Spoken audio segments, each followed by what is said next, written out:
आज बात करेंगे अपन लोग सूरदास की। तो सूरदास जी की बात करेंगे।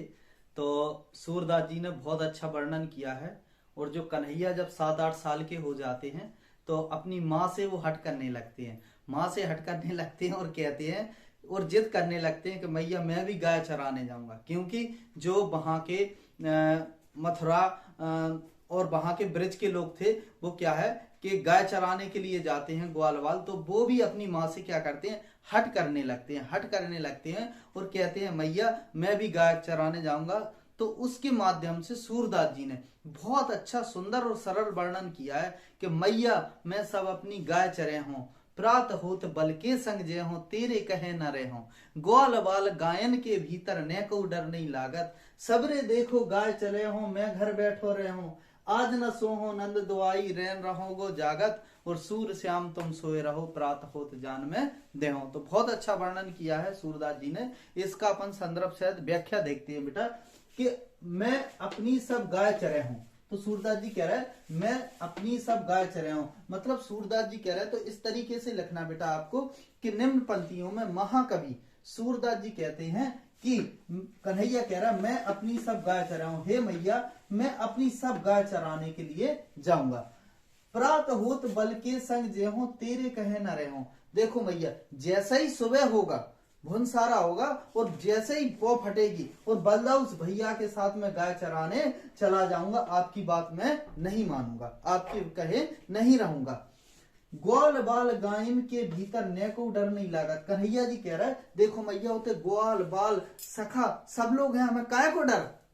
कन्हैया कह रहा है कि हमें होते ग्वाल बाल गाय भीतर कछू डर नहीं लगा, सब लोग तो है, कैसे चले जाए।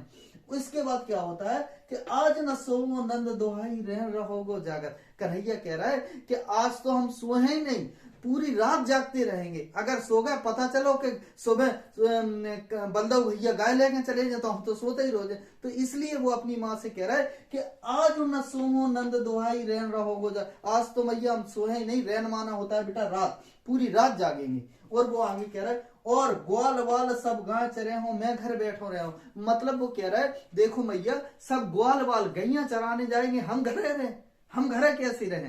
तो इसके बाद सूरदास जी लास्ट में अपनी छाप छोड़ते हैं और कहते हैं क्या, सूर श्याम तुम सोए रहो, अपरात होत में जे हो। सूरदास जी अपनी छाप छोड़ रहा है और कह रहा है हे मेरे हरि प्रभु कृष्ण कन्हैया आप सो जाओ, जैसे ही सुबह होगा आप गाय चराने चले जाएंगे। थैंक यू बेटा। और इसके बाद इसकी व्याख्या भी हम लिख देते हैं। देखो बेटा अभी अपन ने वो उसका पद पढ़ा सूरदास जी का, ये उसकी संदर्भ सहित व्याख्या है।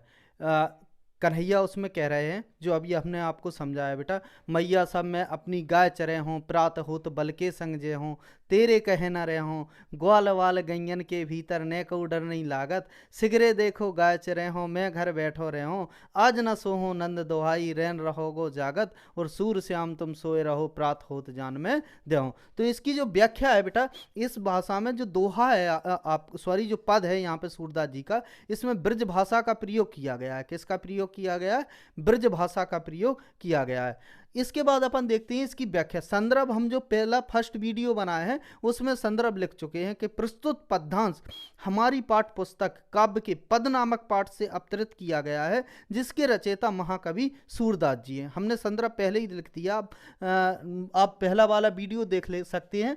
तो मैं अपनी सब गाय चरे हूं। तो आगे कन्हैया कहते हैं ये व्याख्या है, निम्न पंक्तियों में महाकवि सूरदास जी कहते हैं कि श्री कृष्ण अपनी माँ से हट करते हुए कहते हैं कि मैया मैं अपनी सब गाय चराने के लिए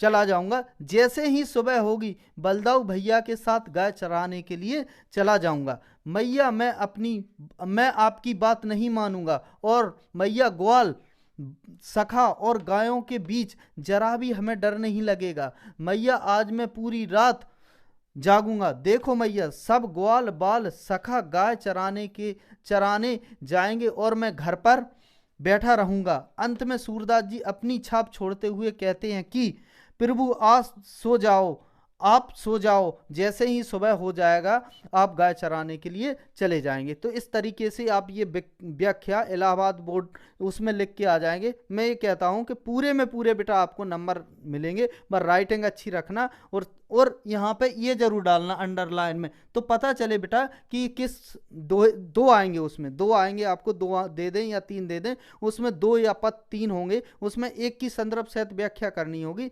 लेकिन इसमें आप ये जरूर डालना, मैं सब अपनी गाय चरूंगा, जिसका जो पद हो या दोहा हो। लेकिन ऐसा नहीं करेंगे तो क्या होगा कि बेटा आपका जो वो है पता ही नहीं चलेगा कौन सी आपने व्याख्या कर। ऐसा आप लोग लिख के आ जाइएगा। Thank you.